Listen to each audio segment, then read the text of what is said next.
ஐயா பார்ப்போம். அந்த காற்றுக்கு பெயர் நான்கெழுத்து. கரையோடு உறவாடும், கதையோடு நிழலாடும் நம்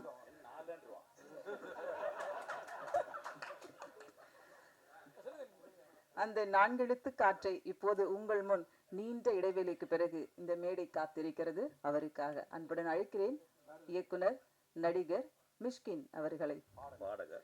பாடகர், எழுத்தாளர், இசையமைப்பாளர், எல்லாவற்றுக்கும் உரிய பொருத்தமான நடிகர் மிஷ்கின் அவர்களை. தானு சார் வர பின்னால் உட்காந்துருக்காரு. நான் எப்படி பேசுறது? 5 நாள் ஆச்சு தூங்கினா.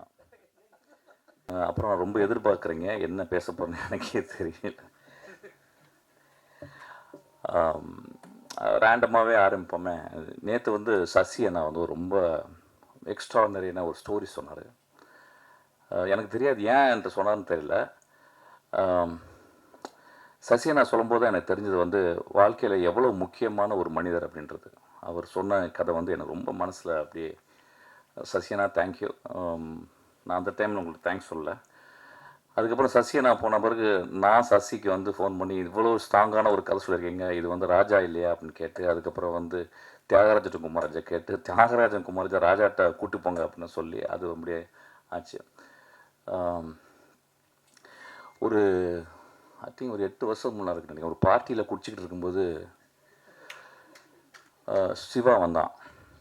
அவனும் நில்றா விடுறா, அவனும் ஒரு இதை எடுத்து வந்தான். நான் 4 பேருக்கு அடிச்சிருப்பேன்னு நினைக்கிறேன். அவன் நேராக வந்து சேர்ஸ் அடித்தான். அடிச்சுட்டு, சார் நம்ம 2 பேரும் சேர்ந்து ஒரு காமெடி பண்ணலாமா சார் அப்படின்னா. நான் அவனை பார்த்து என்ன காமெடி பண்ணுறியா அப்படின்னேன். அப்படியே போயிட்டான். அதுதான் நாங்கள் வந்து அதை மறந்துருப்பான்.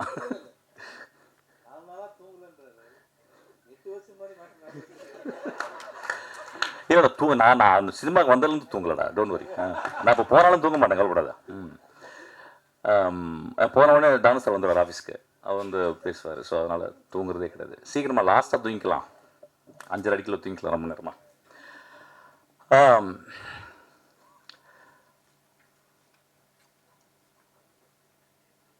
நான் நிறைய மேடைகள் வந்து என்னை வந்து சினிமா விழாக்களுக்கு வந்து கூப்பிட்றாங்க. தயவுசெய்து கூப்பிடாதீங்க.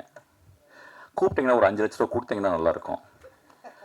ஒரு விழாவுக்கு ஒரு 5 லட்ச ரூபா கொடுத்தீங்கன்னா பேங்க்கில் போடலாம், மகளுக்கு படிக்க வைக்கலாம், இன்னும் கொஞ்சம் மாஸ்டர்ஸ் படிக்க வைக்கலாம். இந்த விழா மூலம் நான் சொல்லிக்கிறேன். ஆக்சுவலாக ஒரு நாளைக்கு 5 கால் வருது. அதாவது அடுத்த மாதம் வர்ற ரிலீஸ் ஆக போகிற ஃபங்க்ஷன், ஆடியோ ஃபங்க்ஷன், பட விழா, அப்புறம் அப்படிலாம் சொல்கிறாங்க. ஸோ இந்த விழா மூலிமா நான் சொல்லியிருந்தேன், தயவுசெய்து கூப்பிடாதீங்க. நிறைய வேலை இருக்குது எனக்கு, நிறைய கதைகள் பண்ணிக்கிட்டு இருக்கேன், படிக்கிறேன் நிறைய. இப்போ தான் படிக்க டைம் கிடச்சிருக்கு.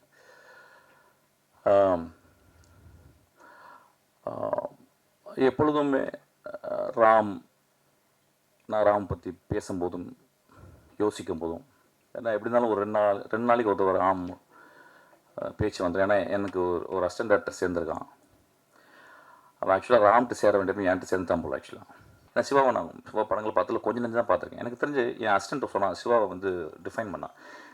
சார் வேர்ல்டுலே ஒரு ஆக்டரு இந்த மாதிரி ஒரு இல்லை சார், அது என்ன பேசுனாலும் காமெடி வருது, ஆனால் சீரியஸாகவே பேசுகிறாரு, ஒரு ஐரனியே படம் வாழ்க்கை ஃபுல்லாக படம் ஃபுல்லாக இருக்குது சார் அப்படின்னு சொன்னான். ஆக்சுவலாக ஸோ நான் சில கிளிப்பிங்ஸ்லாம் பார்க்கும்போது திடீர்னு போலீஸாக வந்து சிவா வந்து நிற்பான். ஆக்சுவலாக பார்த்தா விழுந்து சிரிப்பாங்க எல்லாருமே தேட்டரில். ஸோ லைஃபினுடைய ஐரனியை வந்து Siva is holding very tight actually. So அவன் வந்து எப்படி இந்த படத்தில் வந்து சேர்ந்தான் அப்படின்னு மன்னிச்சுக்கிட்ட அவன் சொல்கிறேன். ஐ திங்க் ஆமாம் ஆமாம் ஆமாம் அதான். ஸோ இல்லை திடீர்னு நம்மளுக்கு தெரியாத பையன் திடீர்னு கோச்சுக்கு போகிறான் அப்படின்னு சொல்லிட்டு, கோச்செல்லாம் ஒன்றும் கண்டுக்க போகிறது இல்லை. பட் இருந்தாலும் சொல்கிறேன், ரொம்ப நாகரிகமாக ஆயிடுது சில டைம். நான் நாகரிகமாக இல்லைவன், அது இல்லாதவன் திடீர்னு. ஆமாம். ஸோ இந்த ஓடிகால் இந்த ஒரு வேதியியல் எனக்கு புரியவே இல்லை. ஆக்சுவலாக அது ராமுடைய எப்பொழுதுமே திடீர்னு யோசிச்சு ஏதாவது ஒன்று எடுப்பான். ஆக்சுவலாக அந்த முடிவு தான்.